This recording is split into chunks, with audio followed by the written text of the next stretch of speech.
Hi, this is Jessica, and welcome to my video.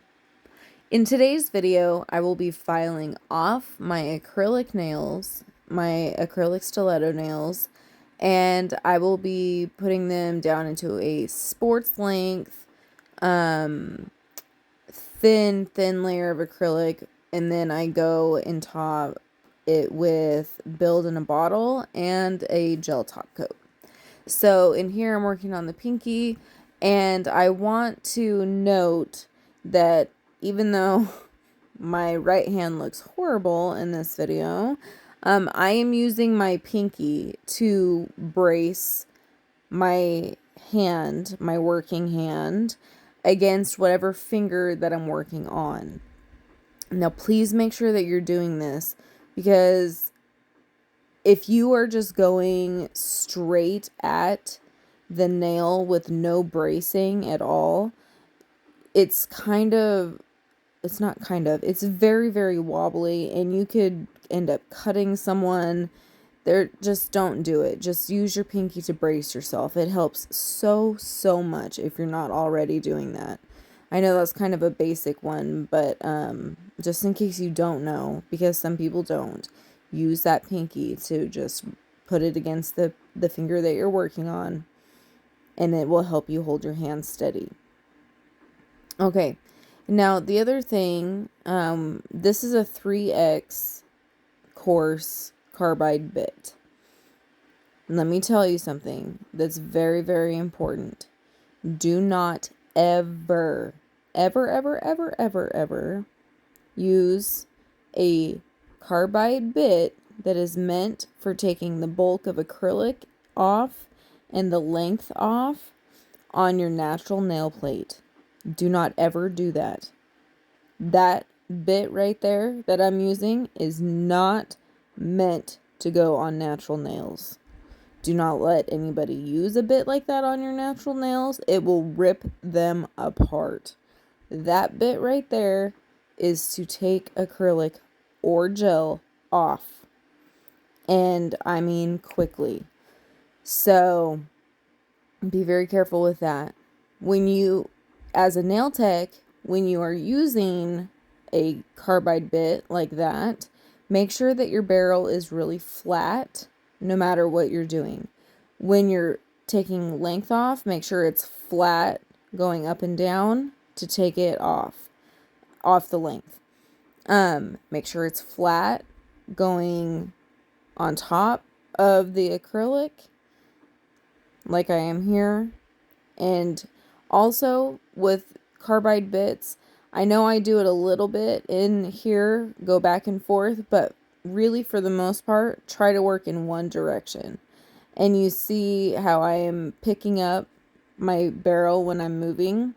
I'm going out of frame there, but when I move back, you probably can't see it, but I'm lifted up. I'm not moving across the nail, because that will wrap it around your finger and can cut you. So please don't do that. Make sure to lift up when you're going back to do another stroke across the nail. I'm going to pause my talking just for right now until I find that there's something else relevant to say. I hope you all are enjoying this video. Give it a thumbs up and a share if you think it's worth it. Okay, never mind. I'm going to keep talking. Now we're moving on to the sanding band part.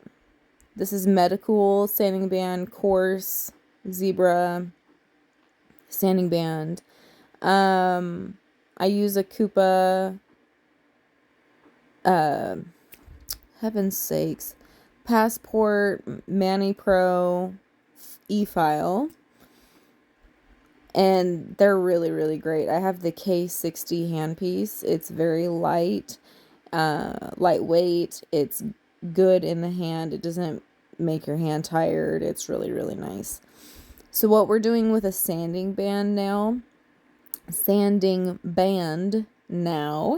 is going through and removing the pterygium. And if you don't know what pterygium is, that is essentially an invisible layer of skin that grows in the very back of your nail, right underneath your cuticle. Its purpose is to put oil into the nail to help it grow. because nails need oil to stay healthy. So what you want to do is you want to take that tritum off and kind of push the cuticles back a little bit with your sanding band while you're going there. If you can, don't file on top of them, just kind of push them back a little bit if you are comfortable doing that. Again, go straight up and down on the sidewalls.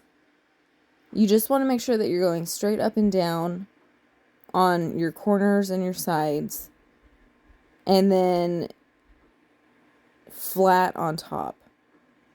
You just want to make sure you're not digging in anywhere. It's a good way to cause rings of fire. That's what that's called. When you have red rings in the back of the cuticle that are grown out on the nail plate, those are called rings of fire, and that's from digging in basically with your sanding band. Okay, now moving on, we're using some universal primer from EGN, Elegant Glass Nails. Excellent company. I love their primer. It also comes in a refill size.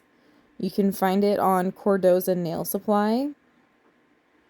And I believe it's just cordozanailsupply.com. I'm not 100%, but if you internet search that, Cordoza Nail Supply, it'll come up.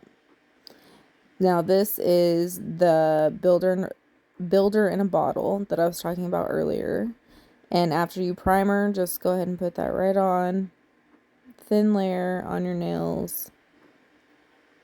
And then you will want to cure it for 60 seconds in an LED light.